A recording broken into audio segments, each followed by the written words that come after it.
nila ibinubuhay kung ano ang tinutunan dito, nag-embrace dito sa tinatawag na prosperity gospel. No offense, instead of finding God in going to church.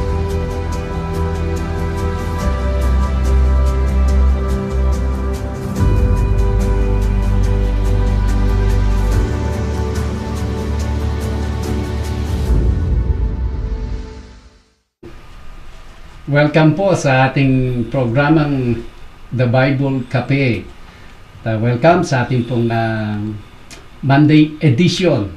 What a fresh week that we can greet everyone na good day and happy viewing dito sa ating first day of the week ng Bible Kape.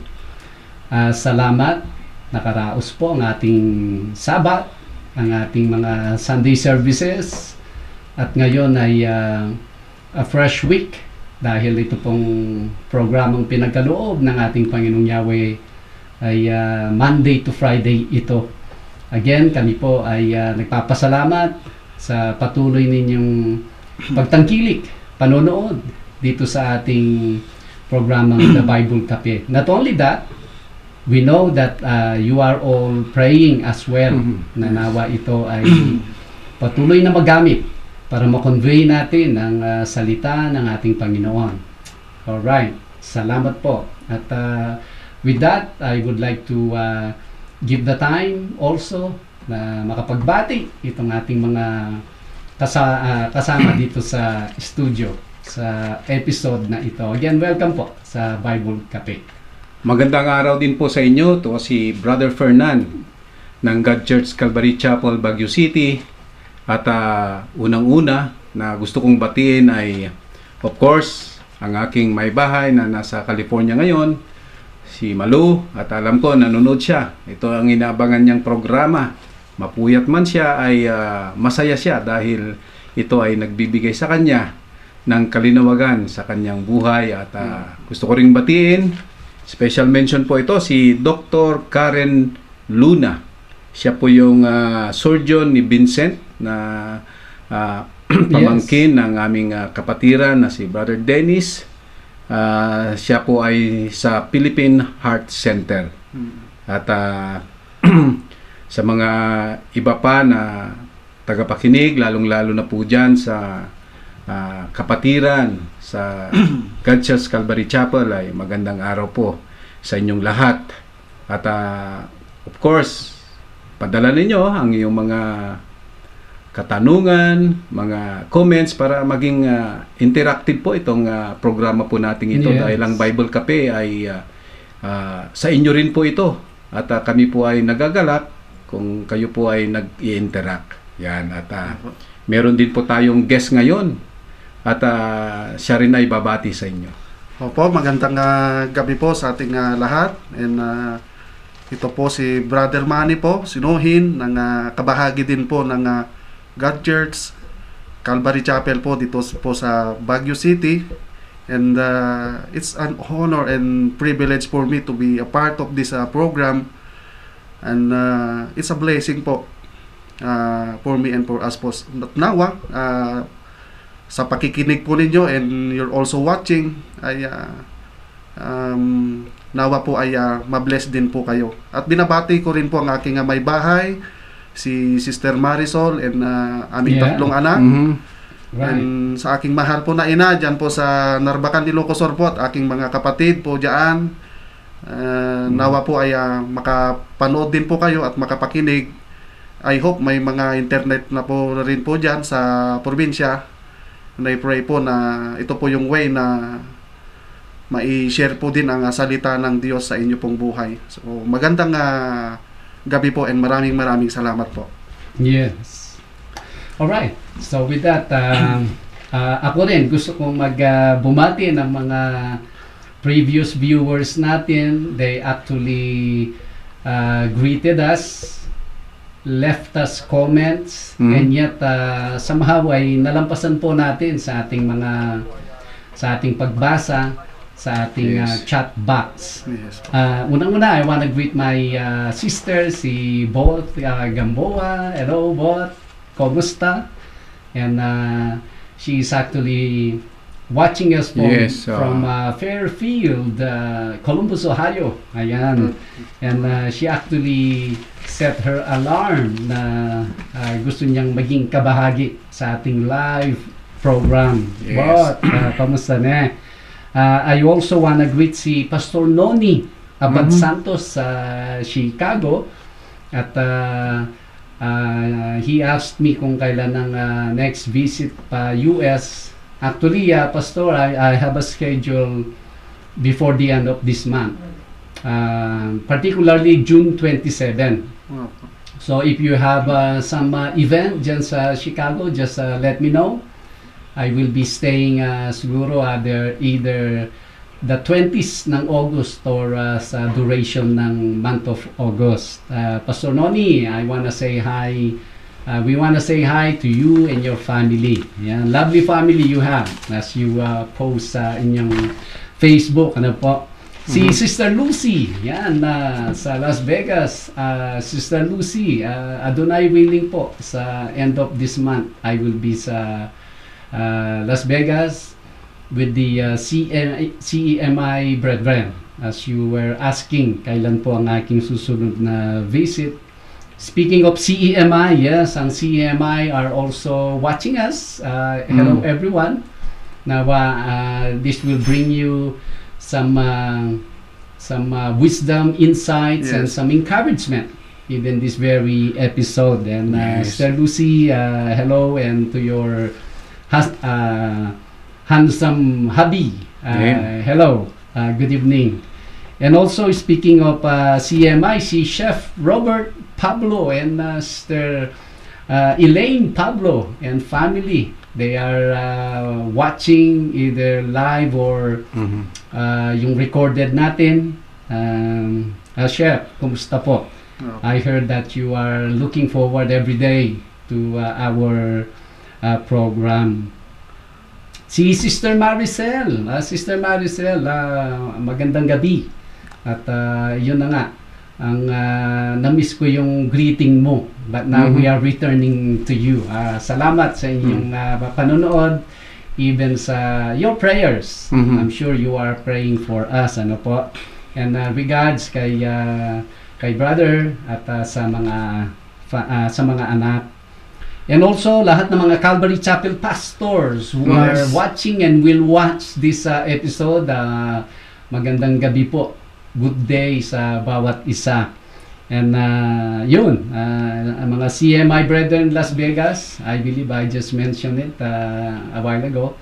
Good evening, and we apologize for not seeing that part ng inyong pag-read, pag-leave ng comment, and even your encouragement sa amin. Like we always do dito sa Bible Kape, we start with the scriptures, of course. At for now, we chose to present to you as an opening ang pag-aaral natin sa Book of Proverbs. At we've been looking at the Book of Proverbs segment by segment, and now we are now in Proverbs chapter 3.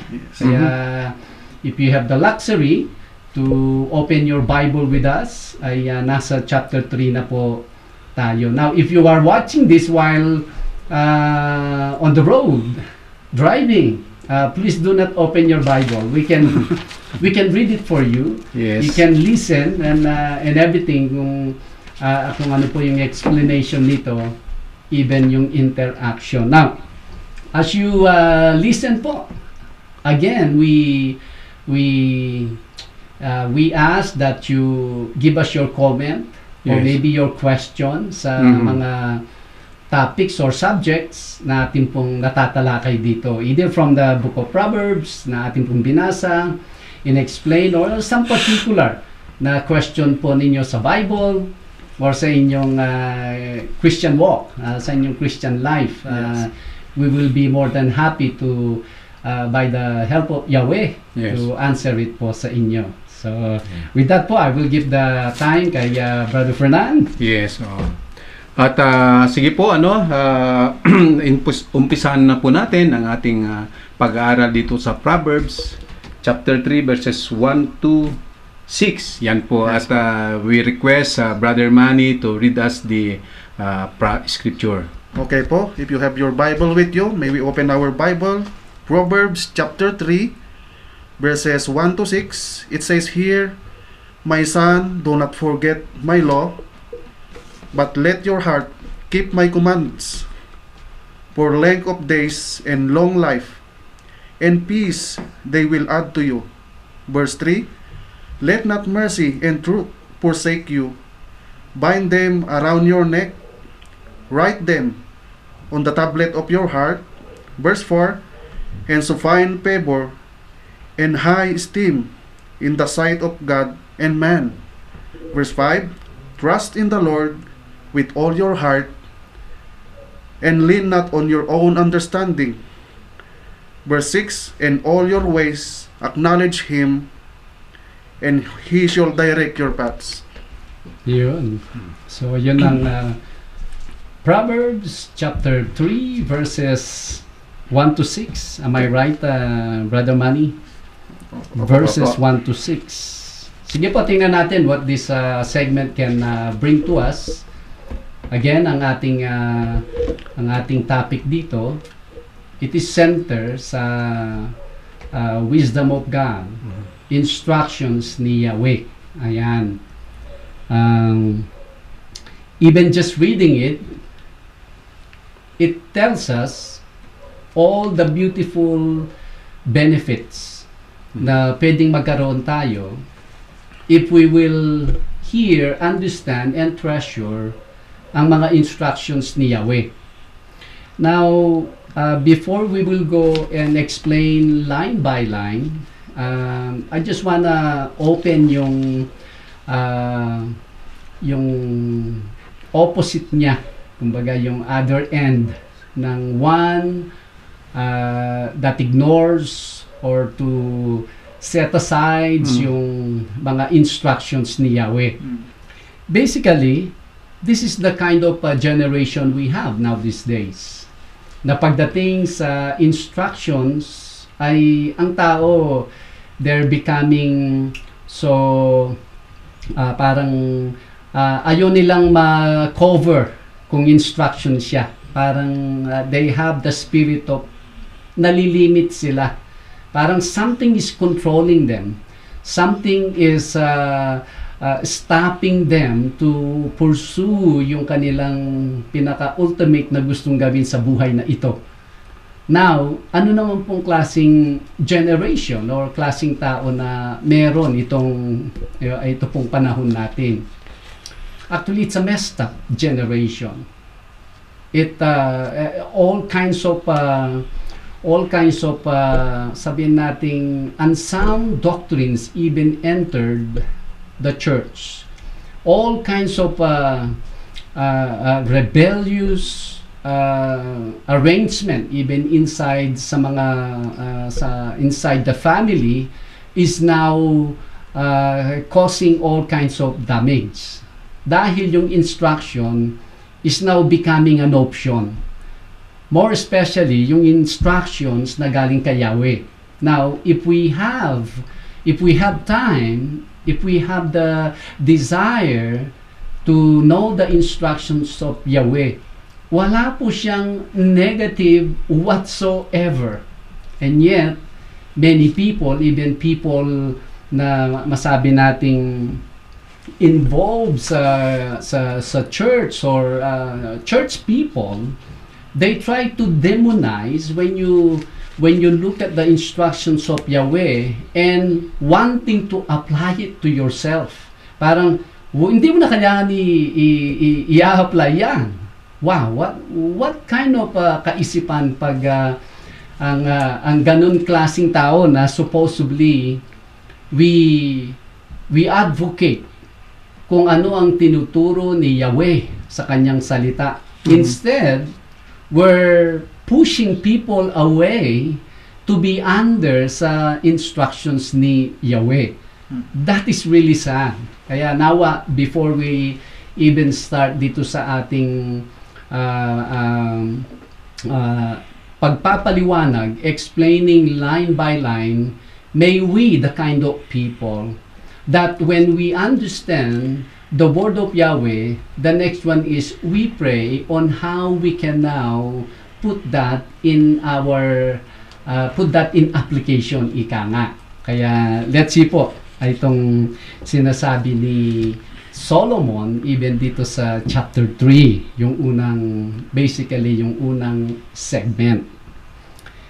Ang sabi po niya, "My son, do not forget my law, but let your heart keep my commands." Ito po ay instruction.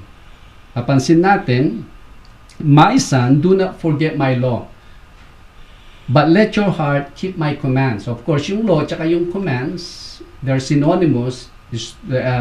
He is talking about the instructions that he even adopted it from Yahweh himself.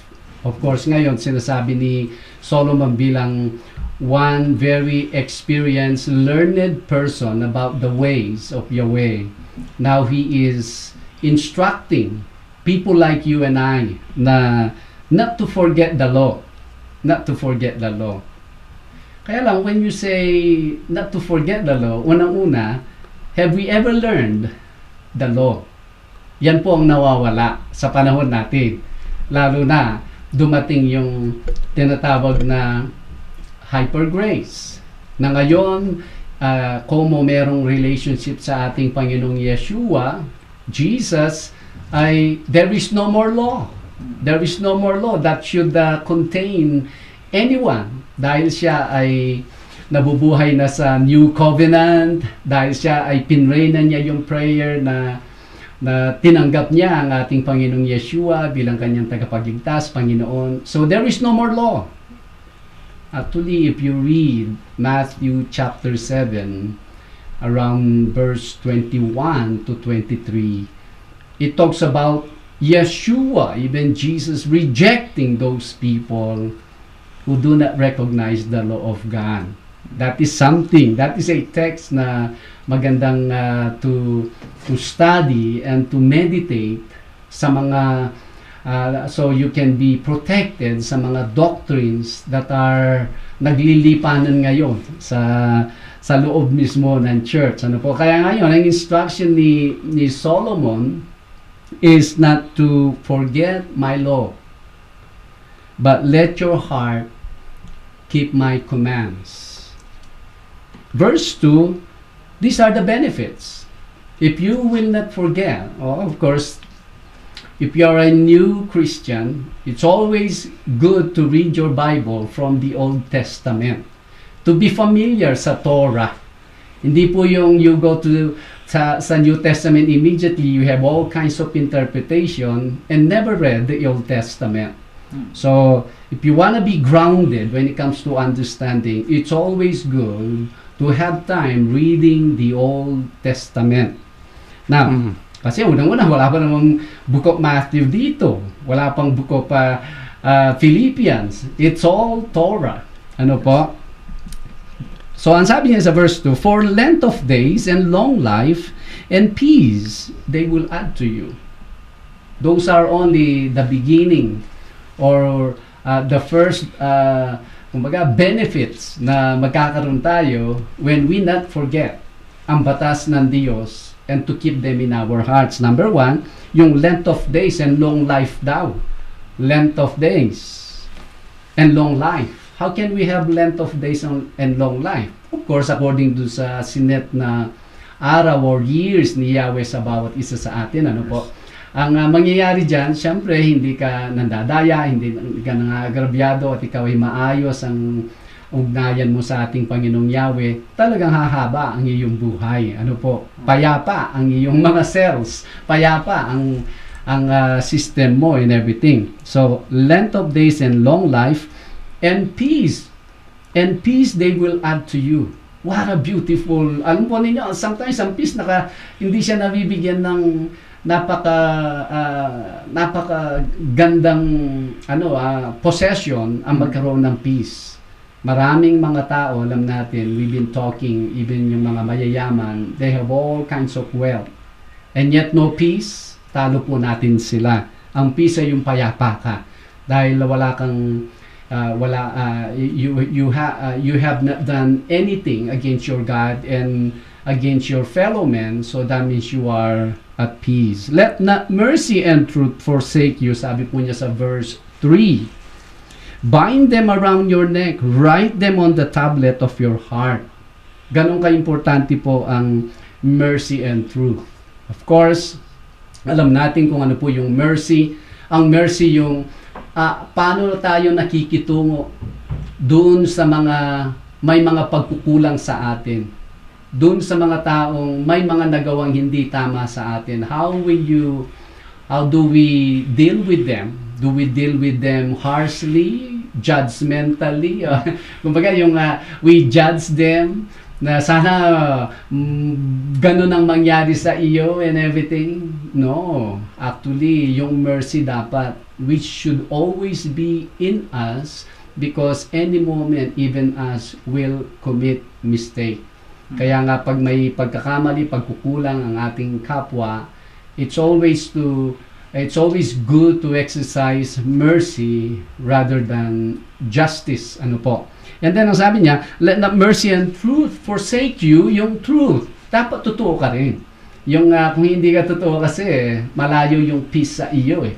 Marami kang kinukuble, you are hypocrite and everything. You're not living according to what you know. You're not living according to what is right. Hindi ka totoo. Ngayon kung totoo ka, kung ikaw ay payapa, kung ikaw ay you are abiding according sa instructions ng ating Panginoon, totoo ka at ang kapayapaan ay nasa atin.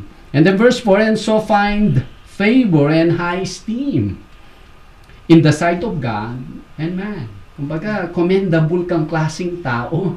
Imagine when you are obeying ang salita ng Diyos, you are one commendable person. Actually, meron akong naging experience nung the last visit ko po sa Las Vegas. Meron po tayong friend na pastor diyan. At meron po siyang mga neighbors. Actually, yung mga neighbors niya are mga traditional Orthodox Jews, mga Orthodox Jews. At alam natin na mga Orthodox Jews, they are into obeying the Torah. And yet, all I know, hindi pa nila nare-recognize ang ating Panginoong Jesus, ang ating Panginoong Yeshua as their personal Savior. And yet, ang focus nila ay sa Torah, yung pag-obey sa mga instructions ng ating Panginoong Yahweh. Of course, from their own strength. Hindi tulad po natin, meron po tayong help, empowered by the Holy Spirit. Yung pong kaibahan natin eh. So now, tinanong ko kung how about yung ano yung kanilang ano yung neighborhood na yon. Kasi I think 3 or 4 families na Orthodox Jews ay nandoon. Actually, ang sabi po ng ating kaibigan na pastor, they are well. Maayos po silang mga neighbor. You see that? Hindi man sila po nakakilala sa ating Panginoong Yeshua, pero napakaayos sila. Bakit? Ang orientation nila, ang kanilang upbringing ay ang Torah, and at least they're keeping it, obeying it, even though from their own strength muna, pero maayos na silang klaseng mga tao. Kaya ang sabi po sa verse 4, and so find favor and high esteem in the sight of God and man. Of course, kung yun ay sa Old Testament, they're already approved. But the problem is, Yeshua already came, knowing that we cannot obey and fulfill the whole requirements of the law unless we come to know Him first, be washed and regenerated, and then will place us in that position with the help of the Holy Spirit, and now we can pursue and obey the righteous requirements of the law according sa sinasabi ni Apostle Paul sa Book of Romans, chapter 8, verse 4. And then sa verse 5, ang sabi po niya, trust in the Lord with all your heart, and lean not on your own understanding. Trust in the Lord with all your heart, And lean not on your own understanding. Napaka-importante po nito. Dahil kung kumbaga, proven na ang ating Panginoong Yahweh sa atin. Kung tayo ay maalam na sa kanyang kaparaanan, kung tayo convinced na tayo we can rely on Him, maasahan natin siya, hindi niya tayo pababayaan kailanman, then trust will happen. Ngayon, kung trust will happen, anything that we wanna do in this life, ito po ay nangyayari dahil dun sa mga direction at guidance niya, dahil tayo ngayon ay may pagtitiwala na sa Kanya. Ito ang Brother Fernan, Brother Manny, ito yung ito yung at times ito yung nawawala sa mga maraming tao, even mga church goers po sila. Yung trust kasi ay hindi siya as obvious rather than fear. Ang tao, takot sila sa Diyos more than they trusting God. Takot sila sa Diyos na baka may gagawin na hindi maganda ang Diyos sa kanila, kaya nagpupunta sila sa church. Pero pagdating sa kanilang mga decision sa buhay, nawawala yung trust. Nawawala po yung trust, and yet ang Proverbs telling us, trust in the Lord with all your heart. And lean not on your own understanding. Of course, parang ngayon ay nakapag-aral ka lang ng ilang taon, o kaya nagkaroon ka lang ng degree, o kaya nagkaroon ka lang ng position, and then people are admiring you, people are being impressed kung ano man yung position or ginagawa mo. You're so good on something that you do, all of a sudden you think you can make plans, and you think you can figure out yung mga bagay na good for you. Well, actually, that is your own understanding. Meron po siyang may part na hindi natin nakikita along the way or at the end of our path. Pero if we will trust the Lord, He will ever guide us step by step. And then yung ending would be something good. Would be something good for me. Would be something good for you and for all of us. Even after this life, He knows something where He can lead us in peace and in life. And then ang last verse dito, Brother Fernan and Brother Manny, in all your ways, acknowledge Him, and He shall direct your paths. With all your heart. Kumbaga, with all your heart, in all your ways, parang todo.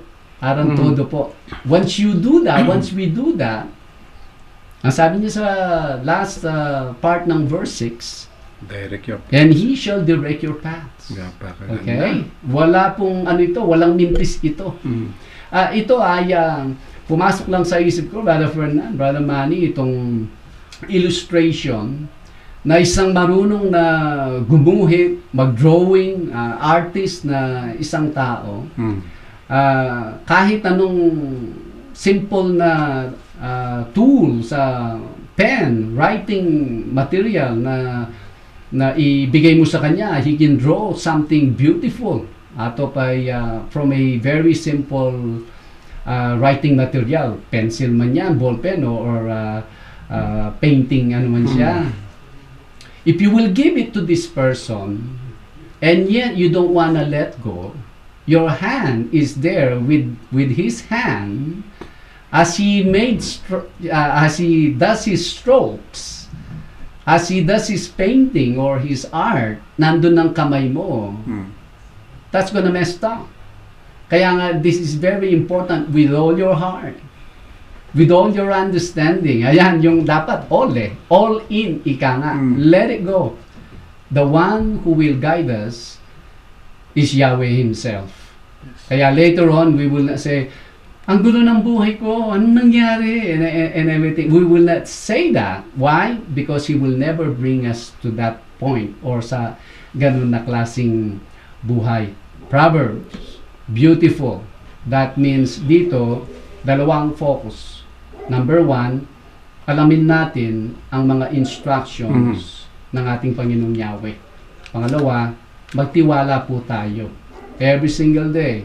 We two hands on air, in air na kumbaga surrender dahil He will guide you from the wrong. Ayun ang ating Proverbs of the day. Yes, salamat Pastor sa explanation at palagay ko ay pwede kayong mag-draw ng yung mga questions from the topics that na-discuss ni Pastor. Yes. At bago rin ako magbigay ng mag-ask ng question, ay gusto ko rin batiin si Judy sa Patula Makasa. Yan, nanonood din siya. At si Joel Bibien. Ganun din kay Lo Gamboa. Sino to? Pastor, Gamboa din to. Lo. Si Jed yan. Jed. Si Jed. Jed, hello. Si Lo yan, yung our dear dog. Ayun, at si Chuck Gregg. Oh, Brother Chuck is watching us. Hello, Brother Chuck. Yes, welcome kay also kay Ate Imelda and family. Welcome na welcome. Welcome po. Ayun, at kay Joseph Reyes. Ayan, at kay Ruel Olani. Kay ito, Dabawenyo Macho. Ayan. Si Brother Andy po ito. Kay Benedict Adrias, kay Wilma Kayaban, Linda Ambukay. Yes, Ma'am Linda. Yan. Welcome At, po sa ating Bible Cafe. Yes, Yun. At kay Den sa Callejo Shiloh, meron siyang tanong at bibigyan natin daan mamayan. Yes. Kay Of course. Edging Celerinos Tariman. Ayan.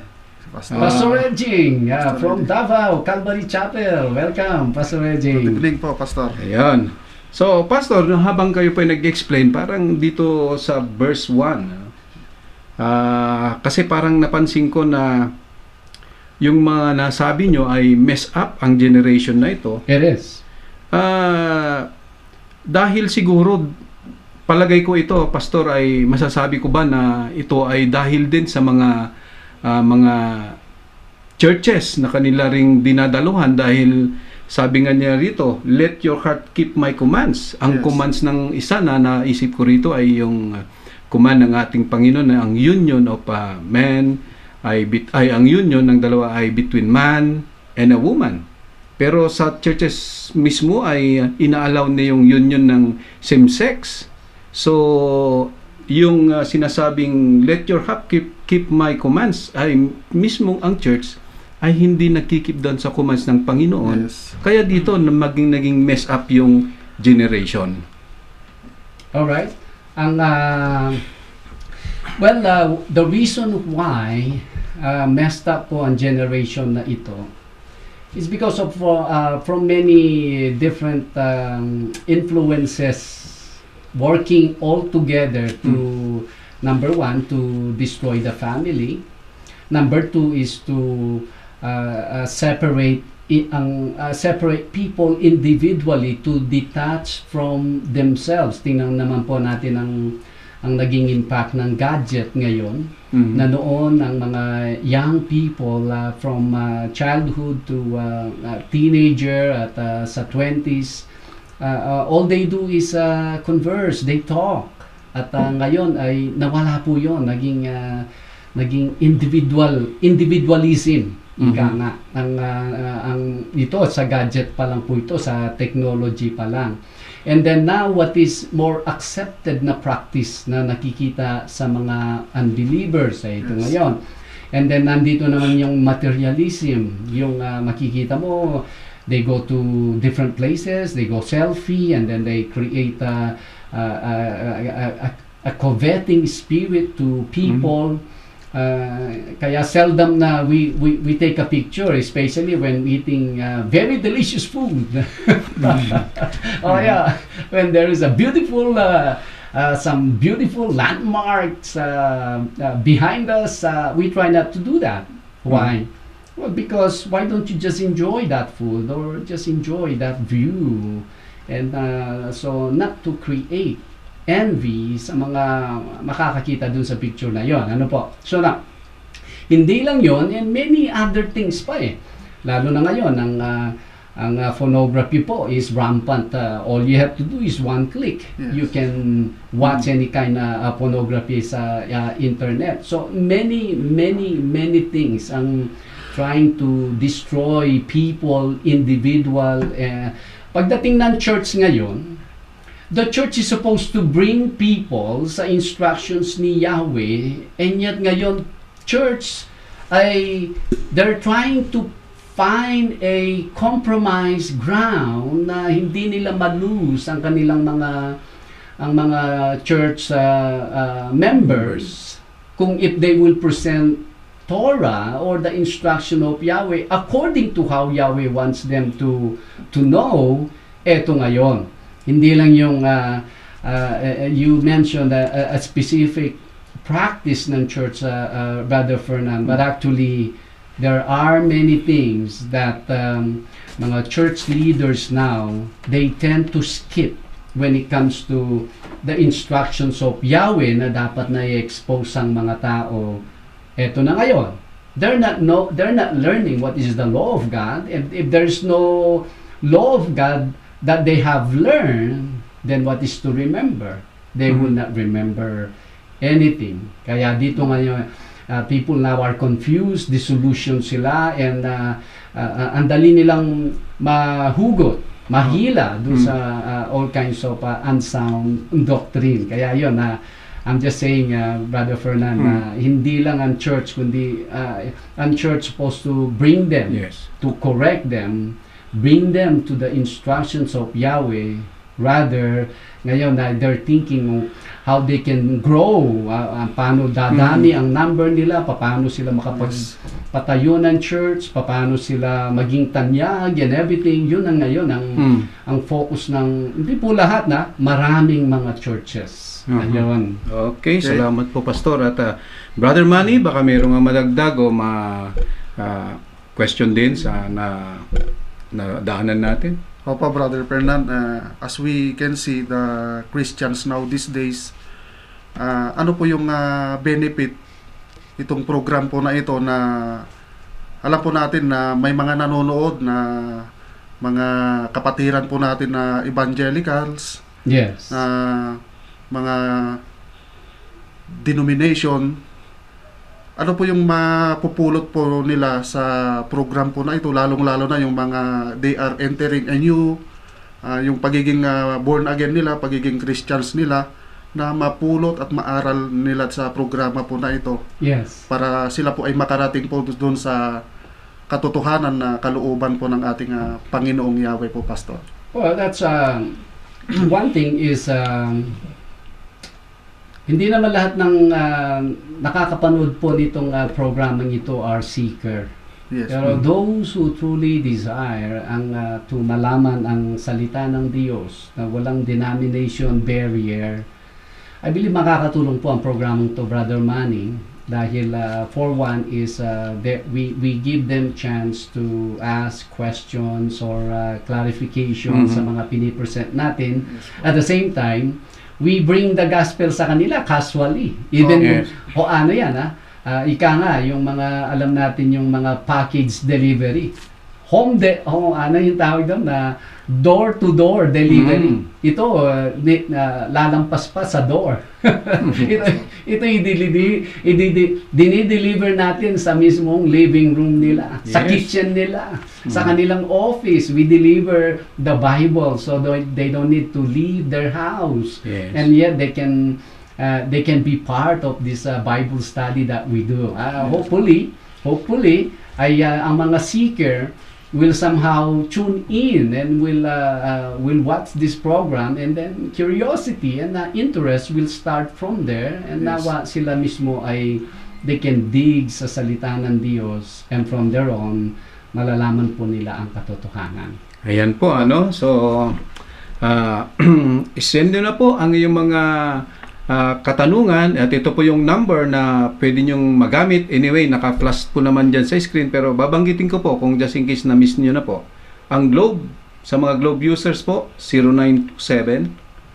0927-494-2175. Smart user naman, 0949-736-5000. Yan po, ano? At bigyan natin ng daan ang question po ng isang kapatiran. Nanggagaling po ito kay Dennis Cialo. Sabi niya, Pastor, how can we respond to the claim that having abortion is merciful than giving birth to a child with birth defects? Thanks po. Okay.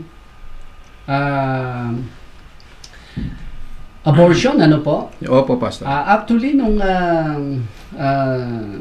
pong pinagbubuntis, one or two of our children, they were diagnosed as meron po silang Down syndrome. Ayan, kumbaga paglabas ay possible na mongoloid sila. And then they wanna do more further examination, so they wanna get some fluid from the fetus. So pinapapirma ngayon. Ang sabi ng doktor, all you have to do, kasi free naman lahat sa US noon all you have to do is sign a waiver na if when we insert the yung karayom, when we insert if we ever hit yung kanyang ulo, ang kanyang utak, at magkaroon siya ng defect, we are not responsible. Well, ang sabi ko po sa doctor is we are not God. We are not gods that we can make decision on whatever the outcome ng iyong kumbaga yung examination. We cannot come to the point that we are the ones that will say eliminate the baby. We are not gods. Only God can make that kind of decision. And sa tulong ni Yahweh, salamat, at lumabas po silang mga healthy naman. At sila po ay not only healthy, beautiful children I have. I can say that online broadcasted, kasi talaga lumabas sila, ang pupula po nila And then healthy naman po sila, wala naman po silang mga defect as they were trying to scare us. Ano po? So now, can we justify yung to kill a life for the sake of lalabas siya na handicap siya? Now it's a matter of killing someone versus convenience. Kung yun pong lalabas yung bata at meron po siyang kapansanan, then you have to take care that child or that baby for the rest ng kanyang buhay. Inconvenient po ngayon sa iyo. Yet, can you live an inconvenient life and yet did not actually murder sometime sa iyong buhay? So if people will choose to say, ano na lang, we will get rid of this life for the sake of taking care of it until sa who knows how many years, hanggang buhay siya and everything, that will be their decision.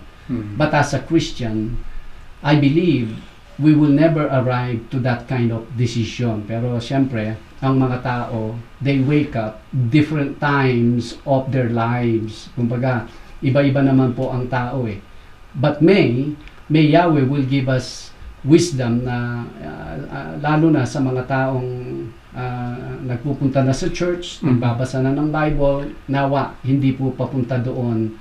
Ang magiging decision if we ever encounter such a situation. We cannot justify that po. Yes. Siguro, Pastor, yung let's say kung yung bata ay hindi ma-abort, it will cause death naman or danger naman dun sa magdi-deliver ng baby. Yes. So, napakahirap na desisyonan po yun. Pero, you have to kill someone just to save yourself. Paano yung sitwasyon na yun, Pastor? Well, we actually we know a family that nung nasa sinapupunan po yung bata, it was suggested by the doctor to eliminate the baby because there's a tumor dun sa ang tawag doon yun sa ovary. There's a tumor so big, and the baby will have has no chance to grow into its maturity, and yet hindi po nila ito pinakinggan at they let the baby grow a little bit more until to the age period na stage na pwede siyang ilabas, at inilabas po yung baby. So masyadong maliit yung baby at ang daming mga sa incubator and everything, all kinds of support sa kanya. You know, that baby is alive up to this day, walking, playing. Pero kung pinakinggan nila yung doctor, sayang po yung buhay. Thank you. So, bago natin ibigay yung susunod na katanungan, ay batin pa rin natin sina Maricel Behic, Okay. si Moises Delerio, at kasama na po dyan si Lita Delerio. Yes. Yan. At Magandang gabi po. Good evening. Good evening. Yes. Kay Angeline Orsabella. Ayan, yan din po. Yes, Maya Pabengi, Angeline, salamat king Pamanalbe. Okay. Ito po, Pastor, ang katanungan po nanggagaling kay Benedict Adrias. Yes. Parang at one time, parang nasagot nyo na ito yung, pero basahin ko pa rin, Pastor. Yes. Good afternoon, Pastor and brothers. What does the scripture say about imparting knowledge? Thank you po. Ayun lang po ang kasagot, ang katanungan. Yung kanino po ito? Kay Benedict. Benedict. Sige nga po, hindi ko makita dito yung text niya. May you repeat? Okay. I'm sorry po. Good afternoon, Pastor and brothers. What does the scripture say about imparting knowledge? Imparting knowledge. All right. Wala po akong ma-remember na the scriptures. The scripture is teaching imparting knowledge. Imparting knowledge, basically, nangyayari po yan naturally when you disciple someone. When you bring someone in the ministry, or maybe you sit down and have a lecture, or maybe you print a copy at ibigyan mo ng copy yung isang tao, and then you explain sa kanya what are those things na nakasulat doon. That is imparting knowledge. Yes. Pero hindi pwede mangyaring imparting knowledge to, hocus-pocus or prayer, kundi imparting ang knowledge kasi black and white yan Halimbawa, the apostles, they wrote ang salita ng they wrote the account nung nandun ang ating Panginoong Yeshua, even ang kanilang mga letters na sending to many different places to the saints and everything. So now we have a copy of that writings po nila. So now when we read, we study, we try to memorize them, we're being imparted. Nai-impart sa atin kung ano yung isinulat nila. Yun po yung imparting knowledge na natural na mangyayari. Hindi po yung eto nga, meron nga po kaming isang in IBS or inductive workshop we did somewhere in Bicol. And then nandun na po kami sa interpretation stage ng inductive workshop. Parang nahihirapan na yung isang pastora, bigla siyang tumayo, ang sabi niya, "Wisdom, come to me right now." Ang sabi po niya. And then bigla na naman siyang upo, nagsulat na naman siya. Parang are they trying to command something that will happen sa kanila? If wisdom, according sa kanilang doctrine na naituro, can be commanded, then knowledge can be commanded, then money can be commanded, and so forth. Ano po? Yan ay something na nakapasok din sa church na it is not biblical. But to impart knowledge is to continue expose ang mga tao kung ano yung black and white na. Kasi they need to know the black and white and to live their lives according to it. Wisdom will happen sa kanilang buhay. Ayun po. Yes. Brother Manny, meron kang katanungan? Opo, and ang tanong ko po, Pastor, is nakikita po natin yung mga church goers now these days. They just going to church every Sunday, and Yes. after the service, they go out and ginagawa nila yung kalooban lang nila. Wala Yes. na yung kahit na they just open the Bible and read it and obey it what they are read in the Bible. Wala Okay. na po yun eh. Yes. They come to church, they give their money at the offering box, and paglabas nila and pagbalik sa labas, ganun, walang changes po eh. Yes. Walang changes sa kanilang pagiging Christian na life or Christian walk. Yun Yes. po ang gusto kong Oh, well, maitanong. ito ay matagal na pong practice ito eh. Even nung tayo'y nasa lumang religion pa tayo, ay yun na po yung ating gawain. Ang naging problema, now people go to say full gospel or evangelical na church, Yes. and yet they're still the same. Wala naman kaibahan yan eh. Parang lumipat lang sila ng church, yet yung practice nila is still the same. Ayan, medyo pwede nating ma-blame ang mga religious leaders nila because they are kumbaga they are approving them. They drew a line na if you do this, you are approved before Yahweh. Kaya nagagawa naman nila yon. Yes. Pag Sunday, nandun naman sila at nakikinig sila. And then they give their money sa offering basket o sa kanilang offering box. When you do that, you will go to heaven. As long as you pray that prayer, na you believe in Yeshua, that He died for you. They define what is that approved sa ating, of course, kung ako ay isang church goer, kung yun lang pa ang aking gagawin, all I have to do is go to church on Sunday, give money, 10%, 11% pa, baka malay mo, air condition ang place ko sa langit, 10% nga, makakarating na, ito, 11%. Imagine, pero yung aking carnality is not changing. Yun ang typical, common na nangyayari sa mga churches ngayon, Brother Manny. And our hope, our prayer, na nawa ay not only that we will not follow that trend, that we can also influence or infect others na be serious when it comes to the Word of God o sa mga instructions ni Yahweh. Brother Fernan, have you greeted ang ating mga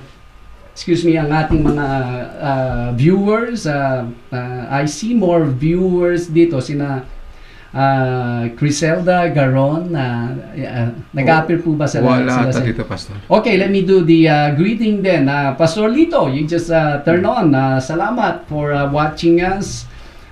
Criselda Garon, kumusta? King New York. Si Bing Manal is watching. Hello po, kapatid, Ma'am Bing. Salamat po sa inyong panonood. Si Robert De Vera, greeting from Riyadh. Brother Robert, salamat. At even si Sis Maricel is watching us right now. Again, si Brother Chuck is here watching us. Ito, na-mention na po ninyo. Si Congressman Rav Racamora is watching us. Congressman, salamat po for watching us for this episode. I hope maging regular kayong viewer. Yes po. Si Verma Tariman, wife po ni Pastor Ejing. Sa maayong gabi dyan sa Davao. Si Sister Rhea Pangilinan, Maya Pabengi po. Kaya kayo Ken Concepcion. Si Jelly Arculola, na-mention na po siya. Wala ba? Hindi pa. Okay, Jelly, salamat po. Thank you for watching us. Jelly Arculela. Si Jennifer Escarda is also watching us. Welcome po. Salamat sa inyong panonood. Lisa Trapago is watching us Si Attorney Marian, magandang Ayan. gabi po, Attorney. Salamat at nandyan kayo watching. Si Ryan Maricel Alanano, na-mention na po siya. Wala. Okay, Ryan, salamat sa inyo pong panonood, being with us. Si Sister Wilda is Ayan. watching us. Ayan, Sister Wilda. Good evening po, Mr. Wilda. Naimbag na Rabii. Ayan makakala nyo kapampangan lang. Good evening po, Sister Wilda. Salamat po at we know you are not just watching but you are also praying for us here. Yes. Ayun, Okay. Brother Fernan. Ayun. Salamat, Sister Wilda. At ganun din, na alam namin na kayo'y nanonood, nakikinig, at dagdagan nyo pa.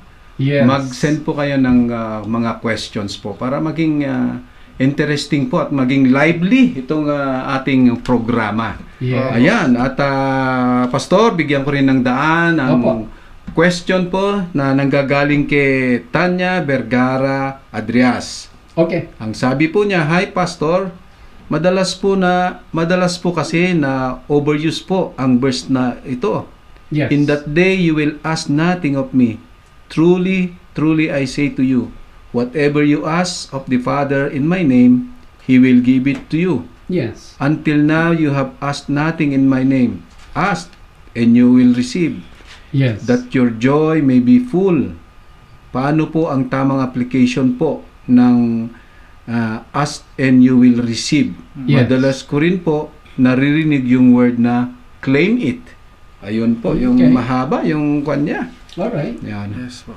So, nagbigay po siya ng particular na scripture, Brother Wala, Fernan? Pastor. Okay. Yung naririnig niya na. Okay, ang what I can remember ay dito po sa John chapter 14, beginning verse 12 to verse 14 naman. If you can open there, Brother Manny, you can read it for us. As you are opening there, I wanna greet again ang ating mga viewers. Si Candace Santa Cruz is watching us. Hello, good evening. Welcome to our program. Hope everything is well sa inyo dyan. Tagalog pala yun. Candace Santa Cruz, are you American sis or Filipina? Okay, we do not know, but you look very blonde dito sa here in your picture. Si Ma'am Linda Ambukay, we already greeted Brother Dennis. Yeah. Ma'am Linda, again, welcome po sa ating pong programa. Si ano din, si Sis Maricel want us to greet itong kanyang mga anak, si John, si Louie, John and Louie. Happy watching dito sa ating program. Hope you guys are doing well. Ang lalaki na ninyo, ha?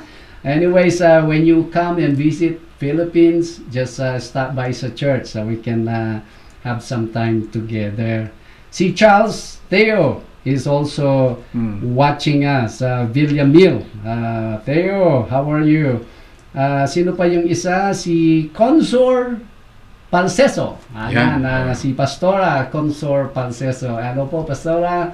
Magandang gabi po sa inyo. Salamat po sa inyong panonood. Sige, Brother Manny. John chapter 14, verses 12 to 14. Okay, if you have your Bible with you, John chapter 14, verses 12. Most assuredly I say to you, he who believes in me, the works that I do, he will do also. And greater works than these he will do, because I go to my Father. Verse 13, and whatever you ask in my name, that I will do, that the Father may be glorified in the Son. Verse 14, if you ask anything in my name, I will do it. Verse 15 pa, Pastor? Hanggang 14 lang. 14 lang po. Okay. Salamat, Brother Manny, sa ating Thank you. reading of the scripture. Ito po yung tinatanong ni Sister Tanya, Brother Fernan. Yes, Pastor. Kumbaga, if you ask anything in my name, I will do it. Kumbaga, merong assurance. Totoo naman yun eh. Kaya lang ang hindi na bibigyan ng context dito where the verses before verse 14. Tingnan po natin yung context. Remember, studying the scripture, kumbaga soundly, meron po tayong rules na pina-follow. Hindi po yung kung ano na lang yung gusto mong ibig sabihin ng scripture na binabasa mo, that's what it is. Hindi po gano'n ng pag-aaral sa scripture. Unang-una, inductively, meron pong tinatawag na 5 rules interpretation. Let me see if I have it all right now in my head. Number 1, study the scriptures within its context. Ano po? Pangalawa, study the scripture, interpret the scripture literally. And then, thirdly, study the scripture, yung literally, the New Testament have priority over what is, over the Old Testament. And then, give priority sa explicit more than sa implied. Ano pa yung isa? Let scripture interpret scriptures. So, yun yung 5 rules natin. So, number 1 rule is interpret the scripture according to its context. So, ang context ng verse 14 ay yung, naturally, yung verse 12 and 13. Kasi ito, merong sinabi, hinabili ng ating Panginoong Yeshua at nag-conclude siya sa verse 14. Now, ito po ang sinasabi, verse 12. Most assuredly, I say to you, he who believes in me, in the works that I do, he will do also. And greater works than this, he will do because I go to the Father. Number 1, have you been doing greater works than Yeshua did dito sa mundo? Or you're just using Christianity, so kung ano yung hindi mo, kung ano yung hindi niya nakamtan, through his secular ways, ngayon he wants to have it now in, sabihin nating, religious ways. Ano po? But naturally, ito, we're talking about those people who really pour out their lives para sa kaluwalhatian ng ating Panginoong Yahweh. That means all in sila. At ang daming mga, I'm sure, it's a matter of time we will learn about people who have accomplished so much things more than what Yeshua did dahil ang kanilang buhay ay ibinuhos nila. But not kind of life na they're using Christianity so they can get something for themselves. That's the opposite po, no? And then look at verse 30, further on sa verse 12. Sabi niya, 13 na pala, and whatever you ask in my name, that I will do, that the Father may be glorified in the Son. 2 requisites. Dalaw po yung requirements niya. Number 1, kung yung nire-request mo, hinihingi mo, is the same as Yeshua is actually, will ask dun sa position or situation na meron ka. Ito po, ang ating Panginoong Yeshua never accounted na siya ay sumakay ng any sabihin na nating vehicle, even a cart na may gulong. Much more hindi po siya hihingi ng chariots. After all, ang lalayo po ng kanilang mga biyahe. After all, he deserves to ask chariot from the Father. Pero hindi po siya humingi. Now, what are the things that people now who interpret wrongly itong verse na ito, and then they say, I wanna ask something in Jesus' name. In Jesus' name, because Jesus said, ask anything in my name. You don't get it. Yahweh or Yeshua, Jesus will not ask for those things. Why are you asking for those things? Number 2 is the things that He will grant, He will give to us are the things that will give glory to the Father. So ngayon, sometimes we are asking for a particular job. Sometimes we ask for a promotion. Or maybe sometimes we ask for a bigger house or maybe a better car.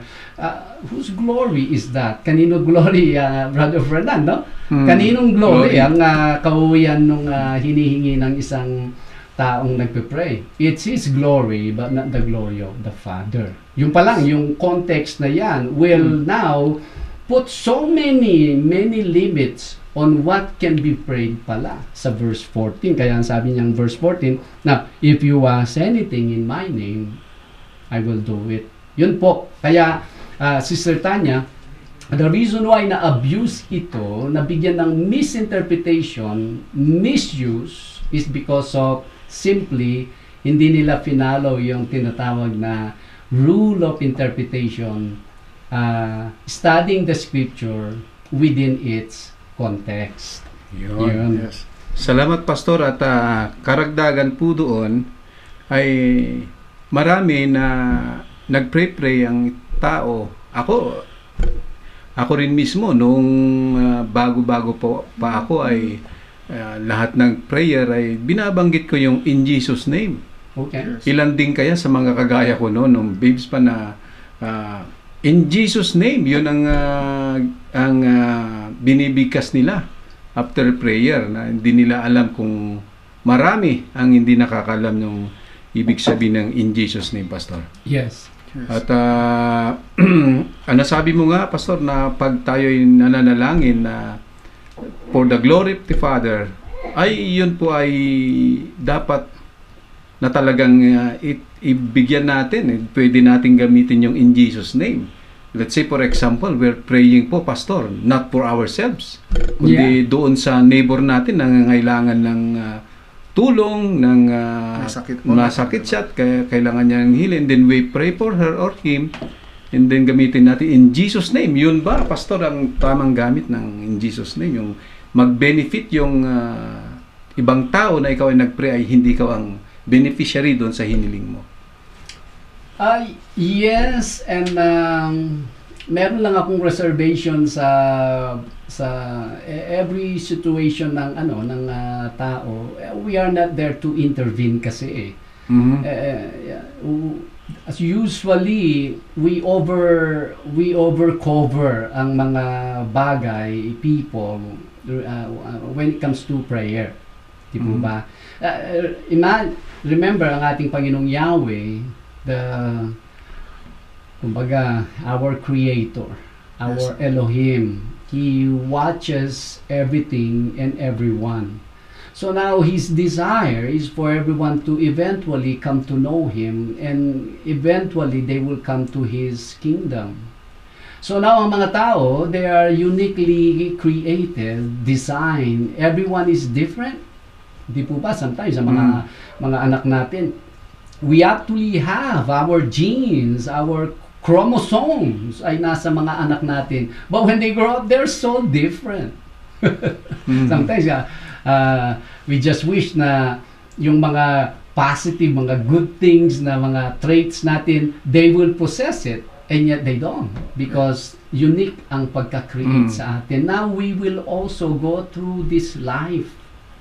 And eventually, it is a circuit on how we can totally someday we can learn what is the plan and the works and the design of Yahweh for us to come to know Him and to abide sa kanyang mga salita and to enter His kingdom. So every one of us may kanya-kanyang circuit ngayon. Merong mga stubborn, and then in their stubbornness they will fall, they will hit rock bottom, or some of them will get sick. Ito ko naman, just everyone, we are willing to pray. Yes. Kung yung design na, ang sickness na yan is designed for that person with this stubbornness that he will be sick for 2 weeks, and then after 2 weeks realizing he can actually die, and yet Yahweh will rescue him after 2 weeks, and then he's ready to listen kung ano ang gustong mangyari ni Yahweh sa kanyang buhay. And yet 2 days pa lang siyang may sakit, nandito ka na ngayon, nagpipray ka na, in Jesus name, mahil ka, and everything. We usually intervene so prematurely. Kaya even before we pray for people, we should be in the spirit. Hindi po lahat ng marinig nating may karamdaman or may situation, we immediately pray for them. Because meron pong plano si Yahweh sa bawat isa eh.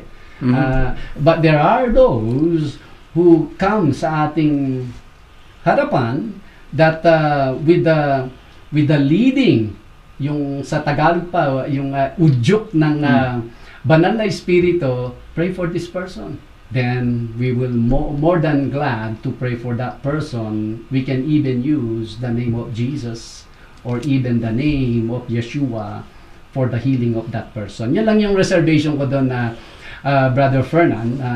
You know, we have the authority and the power to pray, but make sure wag po tayong manghimasukan sa ginagawa ni Yahweh sa mga taong nakapaligid sa atin.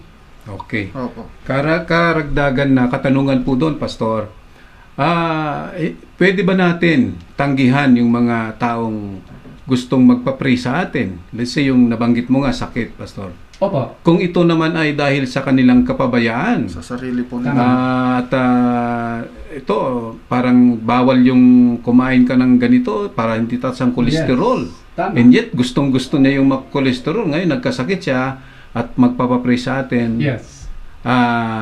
Okay lang ba na pwede rin nating tanggihan dahil sa stubbornness niya?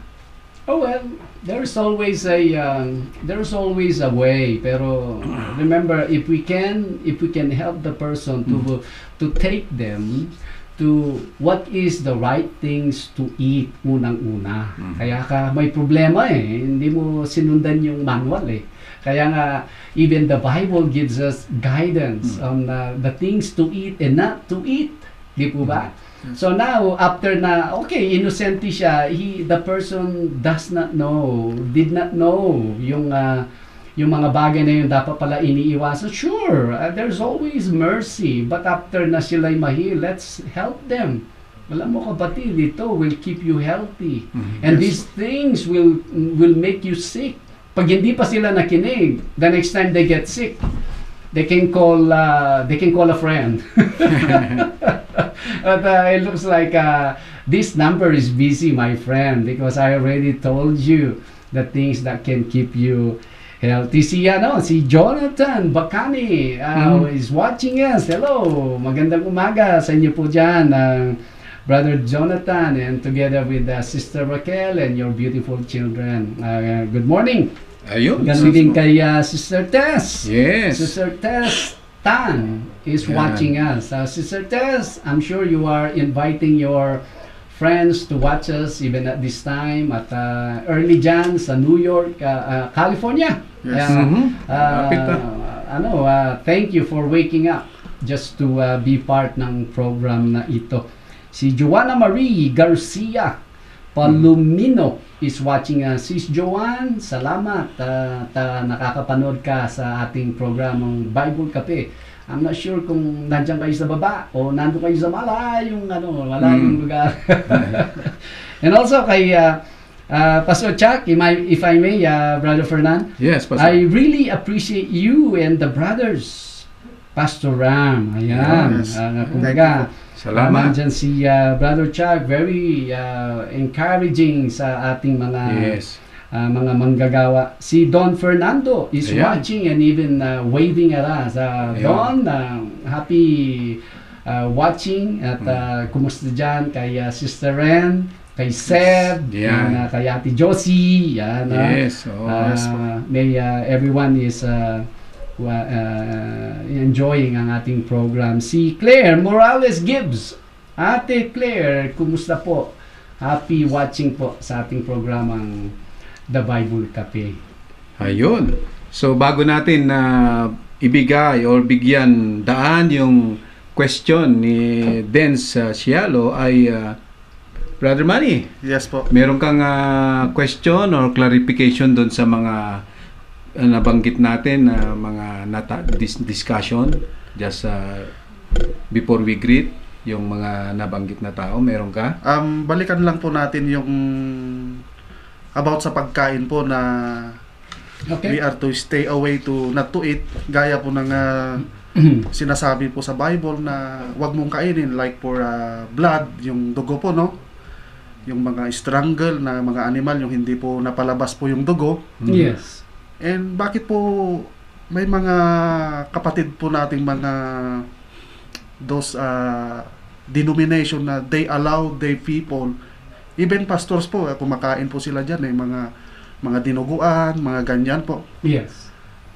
Samantalang here in the Bible na ang mensahe ng ating Diyos ay huwag mong kainin. Yes. But po may mga denomination po na they allow their people na kumain po ng ganyang klaseng pagkain po, like dinuguan, mga binigti. Alright, ang ano dyan, Brother Man, actually, at one time, I was eating all those food, even myself.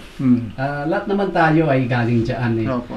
And salamat sa mercy, sa favor ng ating Panginoong Yahweh, at least somehow ay binuksan niya ang ating mga mata. Yes. And now we at the moment, we stay away na dun sa mga napaka-clear pala, even sa Leviticus chapter 11, at nandun po yung mga listahan, yung kung gusto mong maging healthy sa buhay na ito, ay nandun po yung listahan kung paano magkaroon ng healthy body, or nandun din po yung mga listahan na kainin mo at ikaw ay magkakasakit. Actually, napaka-klaro po ng Leviticus 11, at nawa kung ang ating mga kapatiran, even from other denominations, are actually not yet exposed sa Leviticus 11, may someday they will also get to that point. Katulad po kung saan tayo dinila na ni Yahweh sa ating pong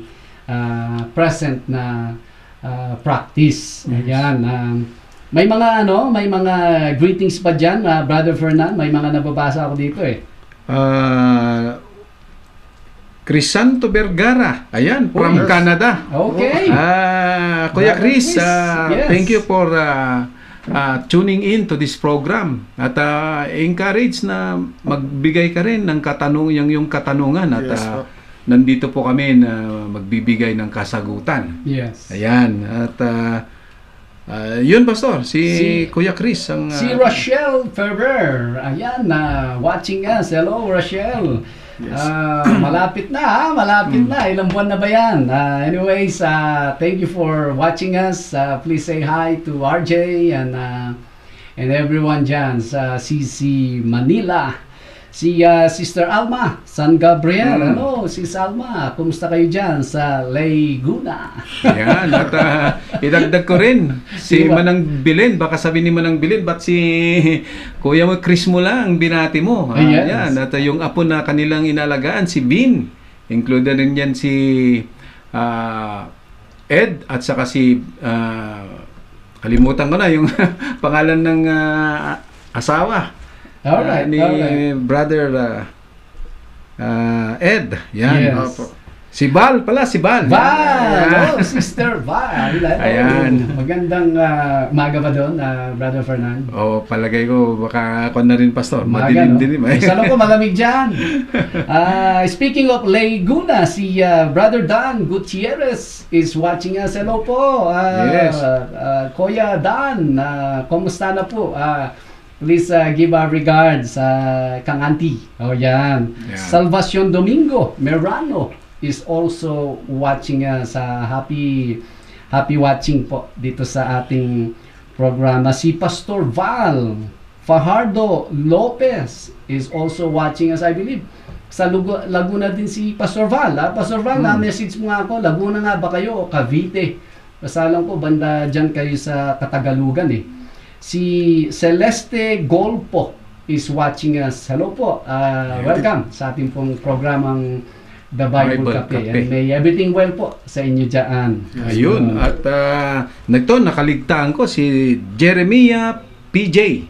Jeremiah PJ. Yes. Ayan. Thank po. Good evening. At ito na, kung wala na, ibibigyan natin ng weighing na mabasa itong katanungan ni Opo. Dencialo. Alright. Sabi niya, Pastor, how can we lead our children to Christ? Especially pag nasa teenage na sila. Ayan po ang katanungan. All right. With that, Brother Fernan, you can also perhaps open something here because halos nandun na. Ayun. Dumaan lahat sa teenage years na. Yes, Mga anak din ninyo eh. Oo, at Sige po. ma-share ko lang yung actually yung mga tayo at pagkontrolado pa natin ng mga anak natin ay nandun under especially pag minor pa ay nandun na yung control natin ay parang unquestionable, parang ganon. Pero pag lumalaki na po yan ay nagkakaroon na sila, lalo na pag meron na silang nasisik na mga bagay-bagay, Yes. ay nagkakaroon sila ngayon ng idea na tama kaya yung nabibigay na advice o guidance ng aking ama. Yes. Pwedeng Yes. mangyari yan at sa totoo lang, Pastor, ay naging born again ako dahil sa kanila. Yes. At yung isang anak ko ay ito yung problema ko noon na palagi kaming nag-aaway. Pero later on ay nakakilala siya at ako ay in-invite niya dyan nga sa God Church Calvary Chapel at doon ko nasuri at nagkaroon ng kalinawagan na meron Yes. pang iba pala na way na malaman mo ang Diyos, makilala mo siya sa ibang paraan. Hindi lang yung naririnig, kundi na-encourage pa na magbasa. So, yung mga kabataan, lalo na pag yun ay nagmamature niya, nagkakaroon na sila ng identity. At ngayon hindi natin pwedeng i-impose yung gusto natin. Yes. Lalong-lalo na kung sila ay naka-experience na ng pagbabago sa kanilang buhay na parang sa tingin nila ay mas mabuti dun sa binibigay mong mga advices. Especially, Yes. pag ikaw pa ay wala ka pang relasyon sa ating Panginoon. Yes. Kaya tayo, ang welfare na tinitingnan natin yan ay yung kanilang protection, yung mga kanilang mga decision din, pero sa spiritual, kung minsan ay sila pa mismo ang nakukunan natin ng advice. Ayun yung experience ko, Pastor, sa mga anak. I see, okay. One thing I know is wala po kasing magic dyan eh. Walang hindi overnight. Kumbaga, alam natin ang mga anak natin as they are growing up sa household that we basically lead ay every single day we leave an impression or an influence sa kanila. Consistent. Dapat maging consistent ang ating approach sa kanila, Christian walk natin, because yung kanilang nawi-witness sa atin, those are the very elements other than we tell them the Bible ang tutulong para sila will eventually choose to follow Christ. Ano po? Kaya ang key po diyan ay maging totoo tayo. Yes. Maging totoo tayo. Kasi unang-una kung hindi tayo totoo, they will only become not true as well. Ngayon kung totoo tayo, now we need to be consistent. Kaya marami tayong kumbaga labor diyan eh. Makikita nila na kung however yung ating salita, kung sa church man o sa mga brothers, yun din tayo sa loob ng pamamahay natin. I remember na si Orpah and Ruth, sa Book of Ruth, nang sila ay dumating na doon sa point na binigyan ng kalayaan ni Naomi, sina Orpah and Ruth. Ang sabi ng dalawa, we will go with you. And then nung eventually, isa na lang yung gustong sumama sa kanya, si Ruth. Ang sabi ni Ruth, I will follow you. Your people will become my people. Your God will become my God. And where you die, there I will be buried, etc. Ibig sabihin, na-win niya si Ruth. Pero ang tanong, saan niya? What place niya na-win si Ruth? Ni Naomi, na sumama siya sa Bethlehem at siya maging Hudyo, maging Hebrew katulad niya, yan po ay nangyari sa loob ng bahay. Kaya sa loob ng bahay, critical po. If we want our children to become like Christ, number one is we have to live a life like Christ. Tayong mga parents. Yun lang, Brother Dennis, yes, we can bring them to church, but number one po yung kung ano yung nawi-witness nila sa atin. Ito merong follow-up question si Brother Benedict. Do you see it, Brother Fernan? Basahin ko po, Pastor. Sige po. Sabi niya, follow up ko po doon sa comment ni Brother Manny sa dating work ko po kasi inaalok din ako kumain ng dinuguan. Nang tinanggihan ko, ang sabi sa akin, napaka Old Testament ko daw. Everything was cleansed na daw sa New Testament. And yung employer ko po noon are attending na a Christian church. Yes. Yan. Yan yung... Tama. Ano yung nangyari doon sa Christian church na yon? Binaliwala nila yung Torah. Binaliwala nila yung Old Testament. Tingnan po natin sa awa ng ating Panginoong Yahweh, sa God's Church, Calvary Chapel, Baguio, number one, bihira yung mataba sa atin. No offense po sa mga naturally talagang mataba, no? Bihira po yung mataba. Pangalawa, seldom po yung serious na sickness. Seldom po. Makikita natin yung good diet ay maganda talaga yung effect niya sa katawan. Meaning, it's just right to know yung guidance, yung dietary law, and abide doon, ano po. You can justify whatever you wanna justify, of course, pero ito po, ang verse na na-abuse naman ay yung kung ano daw yung nilinis na ng Panginoon. I believe yun ang kinu-quote nila, Brother Benedict, no? Yes. Kung ano na daw yung nilinis ng Panginoon ay malinis na. Ngayon, ang problema doon, kung ano yung nilinis ni Yahweh, ngayon, pati yung hindi nilinis ni Yahweh, nilalagay nila doon. Kaya nga minsan, we talk about sa topic na ito, ibig sabihin, pati yung imburnal ay malinis na rin. Kasi ilalagay mo yung imburnal doon, nilinis ni Yahweh. O kaya, sabihin mo, yung maruming talagang pagkain, nilinis na ni Yahweh, ay malinis na. Dapat may konteksto po yan. Kasi kung titingnan natin, sa Old Testament, there are particular animals that were considered clean and cleansed by Yahweh by nature. Number one, yung kambing, tupa, yung baka, yan ang pinag-uusapan kasi. Yan ay nilinis na ni Yahweh. Kaya lang, dumating sila dun sa, ito din ang mga hayop na ino-offer nila sa mga temples, sa mga pagan temples. Itong mga Christians, they are so... kumbaga paranoid sila. Ayun, in-offer yan kay ganitong God, Kaya nga sinasabi ni Apostle Paul, listen, kung ano yung nilinis na ni Yahweh. Ito ngayon ang mga Christian leaders that do not have any understanding sa Old Testament. Sasabihin niya, you see, itong karne na to, nilinis na ni Yahweh.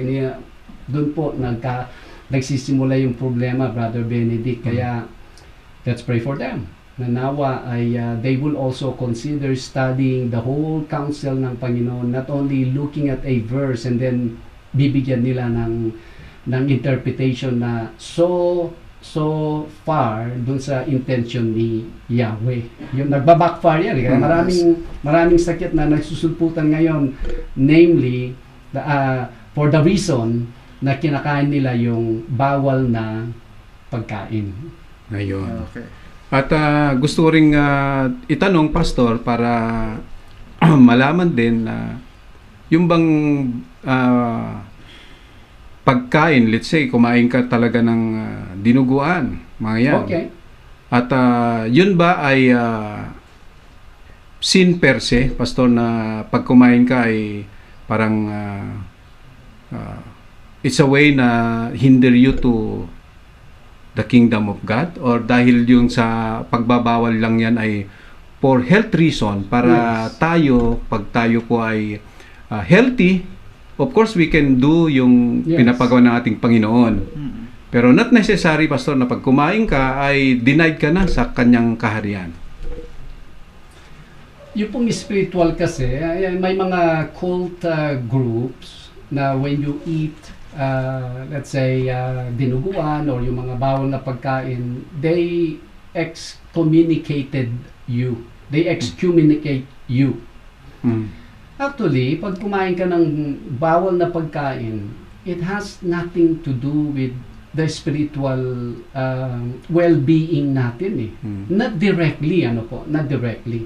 Pag kumain ka ng, halimbawa, dinuguan o yung mga bawal na pagkain, number one is you are cutting short the fullness of Yahweh's intention for you to live here on earth. Kinakat mo na kagad yun eh. Kumbaga, halimbawa, dinesign niya sa iyo, 93 years ka sa buhay na ito. And yet, you're starting to eat the wrong kind of food. E di naging 73. Imagine, nirab mo yung sarili mo na 20 years. Not only that, 5 years kang may sakit bago ka namatay. Well, imagine, kahit walang spiritual, kumbaga, walang spiritual na impact sa'yo, pero imagine yung physical pa lang. Yes. Now, eto ngayon, kung ikaw ay may karamdaman, will you be an effective servant of Yahweh? Di ba, may nararamdaman ka dahil sa mga pagkain mo ng mga hindi mga bawal na pagkain, and then nagsi-share ka, minsan baka instead na nakafocus ka sa sinishare mo, iniinda mo yung yung sakit mo. Inom ka naman ng gamot, yung gamot papalitan naman niya yung mood mo. You see, eventually maapektuhan din yung spiritual condition mo, at number one, yung physical na kalagayan mo. Kaya, it's a loss. Pag once we undermine kung ano yung habilin ni Yahweh. Yun. Salamat, Pastor. At gusto ko rin bigyan ng daan yung pagpapasalamat, no? Kay Malu, your program is a great blessing for us po. Yes. Salamat po, Pastor at brothers. Ayan, at worth talaga yung pagpupuyat. Ayan na. Yes. Yan yung mga pagpupuyat na merong halaga. Kasi yung iba, nagpupuyat ka na wala ka man, tinitignan mo lang yung mga pictures mo na naka-selfie ka, at pero pag nagpuyat po tayo sa gagaya mo, at merong kang nalaman at naintindihan na masaya, at yan po ay worth talaga. Amen. Yan. Brother Manny, baka meron ka pang dagdag na katanungan, ay meron pa tayong oras. Marami pa tayong oras. Tungkol po dito sa pag-aaral po dito sa Biblia, and for me personally, naging understand ko po yung line by line, verse by verse, yung sinasabi nating inductive Bible study. Okay. Napakalaking benefit po ito, Pastoran Brother Fernan. Opo. And kagaya nung bago-bago pa lang akong born again, ay para bang kung ano yung sikat na verse, yun yung pinupuntahan ko na, oy, maganda ito, yung Matthew chapter 6:33, mga ganyan, Jeremiah 9:11, mga ganun po. Pero noon po hindi ko po naunawaan eh. Okay. Yun pala, hindi pala yung tinutukoy ng isang verse. Kung hindi mo binasa yung the whole context, hindi mo maunawaan. Exactly. Ano po yung differentiate po para yung mga nakikinig po na mga, especially yung kagaya ko po na still student of the Bible, ano po yung mai-differentiate ng yung pag-aaral ng IBS, yung sinasabi nating inductive or your topical, yes. Pastor Ram? Well, actually, meron pong statistic, Brother Manny, no? Sa mga ministers, kumbaga, they took a survey sa mga ministers, yung mga educated, yung mga informed yung mga learned na mga ministers to handle the Word of God are only 15%.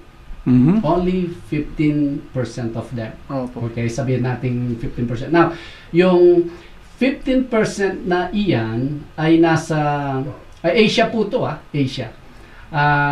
Hindi lang Philippines, Asia.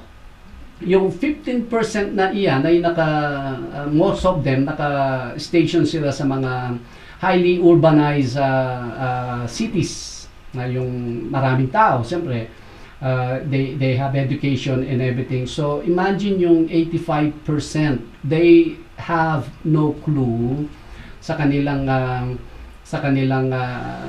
kumbaga sa kanilang tinuturo sa salita ng Diyos and everything. Kawawa po yung mga nakikinig sa kanila.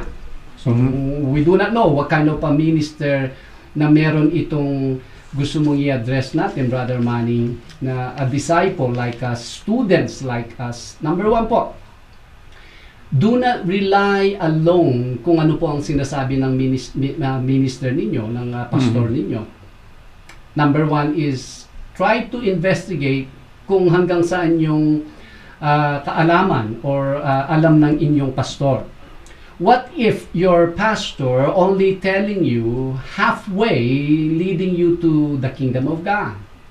Pag ikaw po ay namatay, pag namatay ang tao kasi, Brother Manny, wala na pong bawian yan eh. You cannot even blame your pastor. Kasi sabi po niyo, no, it's good. You look at the scripture. Find a way on how you can get some mga self-help na mga books on how you can study and arrive in a sound understanding sa salita ng Diyos. Yun po ang may payo natin sa kanila. Yes. Brother Manny, and of course, if you are hearing this, watching this, pray.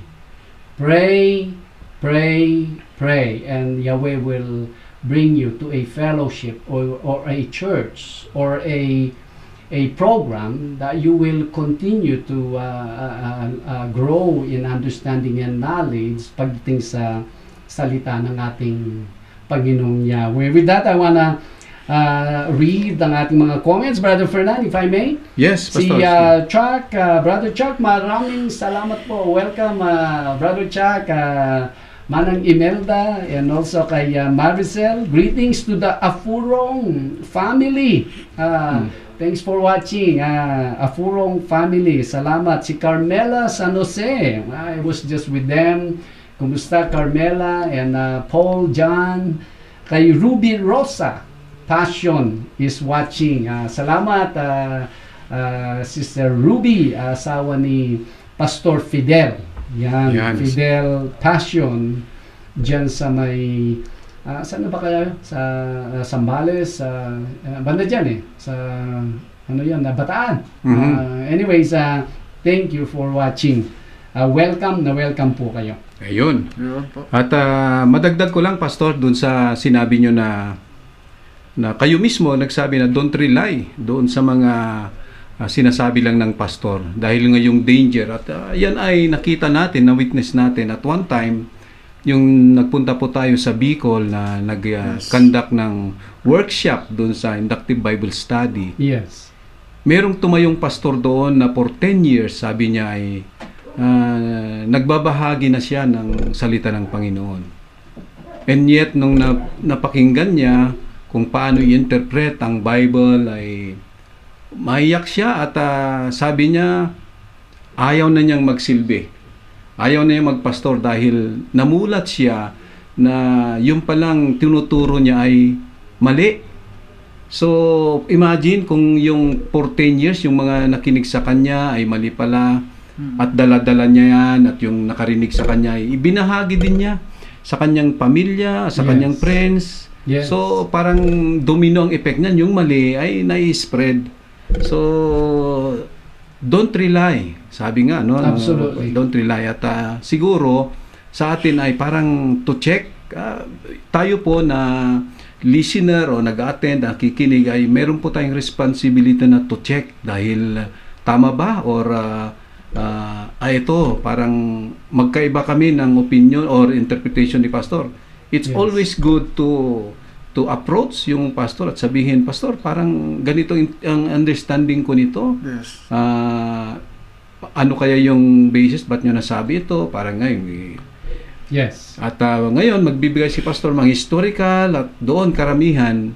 At siguro, masuggest ko rin na yun sa Bible study ay doon ay kaya na-open yung Bible study ay para yung magtanong, hindi lang yung sa Sunday kasi ay nandun lang yung pastor na siya lang nagsasalita at nakikinig ka lang, meron kang katanungan pero hindi ka makapag yes, kumbaga yung interaction. Interaction, yun, napakaganda. Hindi lang yung, ito na nga kasi yung, that is another reason why we have what we call a Sabbath gathering, na ito po ay isang gathering na we all sit down and we want to hear from the people kung anong mga questions nila sa mga naririnig nilang mga mga teachings, mga preachings, and then we clarify sa mga tao.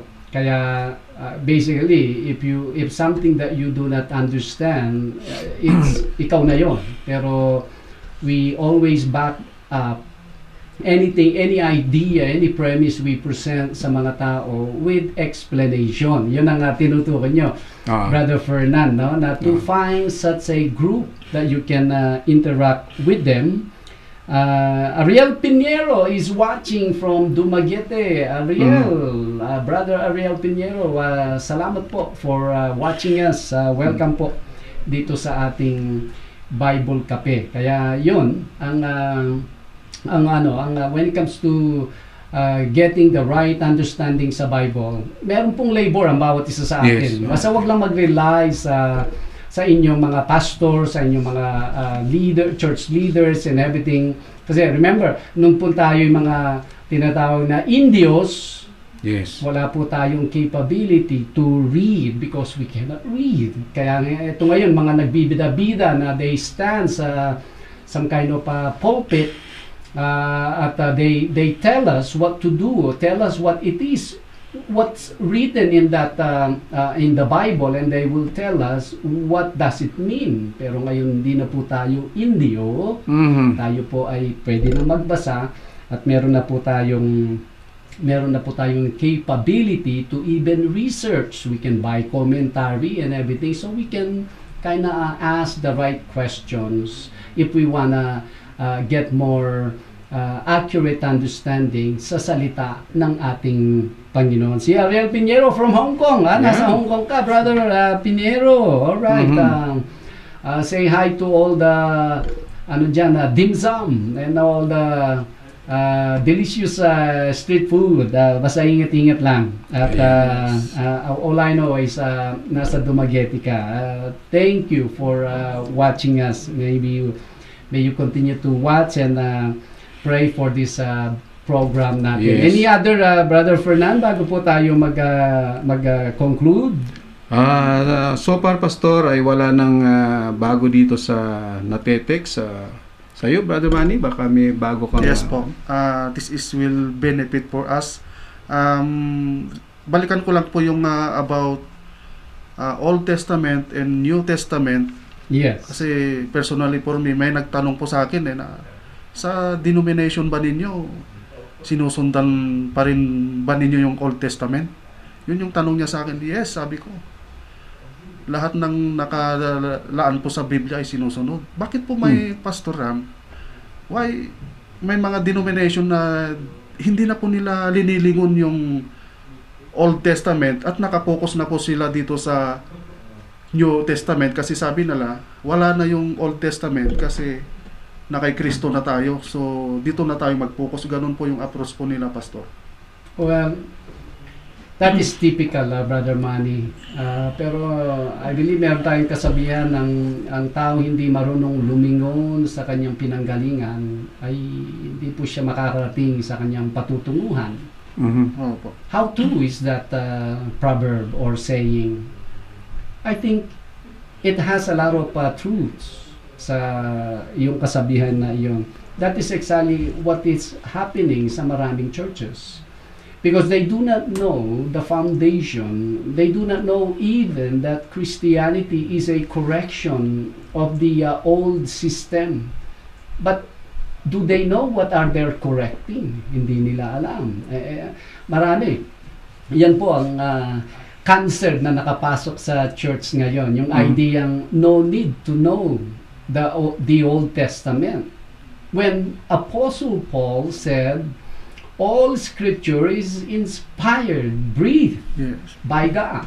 So ang tanong diyan is what scripture was Paul talking about? That it's all God breath, and it teaches us, it rebukes us, and it equips us.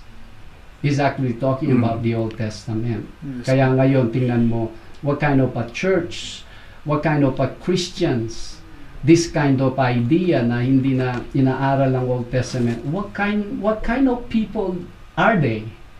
Ito po ang bunga niya. Dahil sila ay inignore at binaliwala na nila ang ang pag-aaral sa Old Testament. Kaya ngayon, they're just para silang mga newborn cells that they don't know what to do and where to go. Yun po, ano sila, disillusion sila. They don't know what to do sa kanilang buhay. Ito si Maria Flora Cuba Vigilancia. Hi, Pastor Ram from 6th of Calvary Chapel, Manila. Hello, Brother Sikto. Kumusta po kayo dyan? Also, we have Joan Walig is watching us. Hello po, welcome po. Ma'am Joan, hope you are enjoying ito pong ating ginagawang pag-aaral or discussion about the Bible. If this is your first time, hopefully this is not your last time. Dahil ito pong programang ito is broadcasted Monday to Friday po ito. And if you will go and visit Leader News Philippines and subscribe every time we are on live, you will receive notification and you will be part ng program na ito from beginning to end. Yes. Ayun po. Again, welcome po kay Ma'am Joan Walig. Yes. Sige. Any more doon na? Any more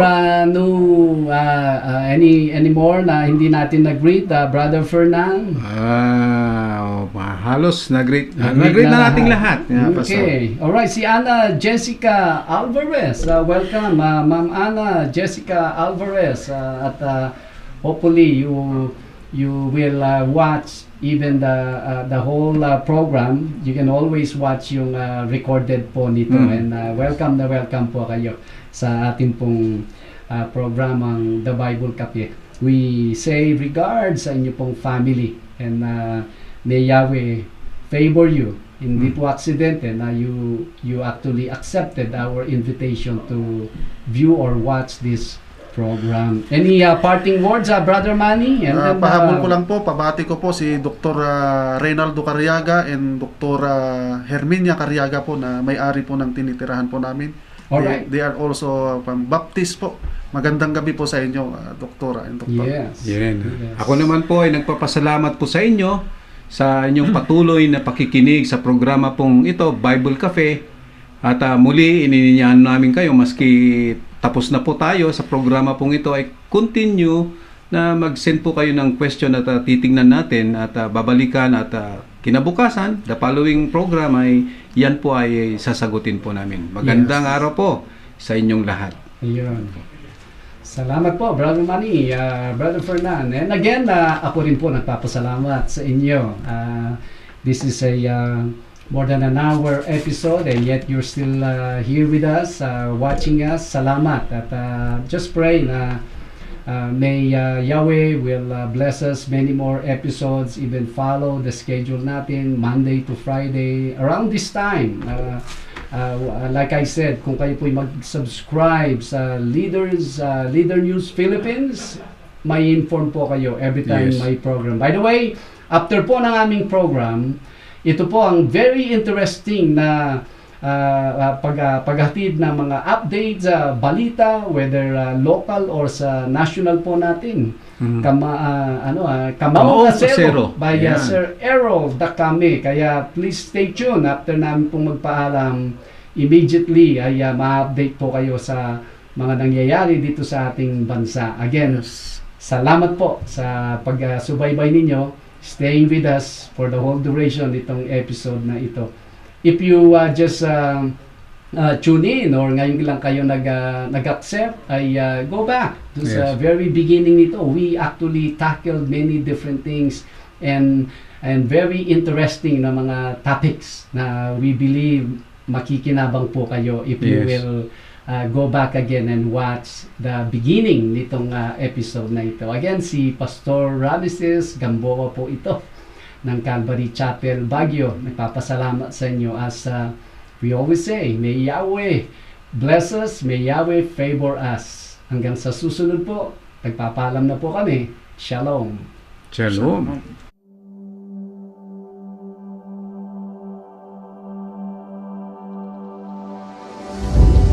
Hindi nila ibinubuhay kung ano ang tinutunan dito. Nag-embrace ito sa tinatawag na prosperity gospel. No offense, instead of finding God in going to church,